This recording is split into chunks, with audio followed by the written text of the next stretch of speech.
महसूस कयो ॼण कायनात जा सभई खूबसूरत मंज़र इन में समायल आहिनि।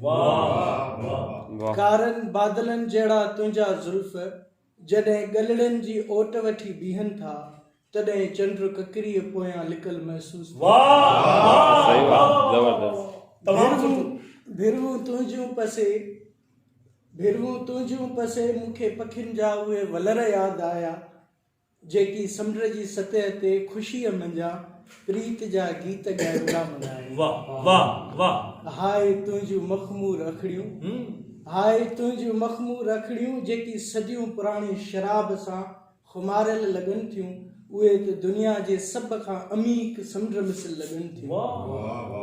जिते मूं तमाचीअ खे नूरीअ लाइ तड़पंदे ॾिठो, चांड्रोकीअ में छोलिन जो चहचटो ॿुधो, पखियुनि खे हवाउनि में झूमंदो ॾिठो, बादलनि खे ठहंदे ऐं वसंदो ॾिठो, चप तुंहिंजा ॾिसी गुलनि जी ख़ूबसूरती ज़हन में अची वई। ॼण गुलाब, मोतियो, कंवल ऐं चंबेली खे खिड़ंदे ॾिसां पियो। हिकु ॻाल्हि आउं तोखे ॿुधायां, गुलनि जी ख़ुशबू त आरज़ी हुजे थी पर तुंहिंजे चपड़नि जी ख़ुशबू दाइमी आहे। गल तुंहिंजा त कपड़ खां वधि नरम आहिनि जेकी मुंहिंजे वजूद जी समूरी काइनात खे मुलायम वेस सां ढके छॾनि था। छा तोखे ख़बर आहे तूं कंहिंजो मज़हर आहीं? तूं मुंहिंजी कुल काइनात ऐं जीअण जो सबबु आहीं।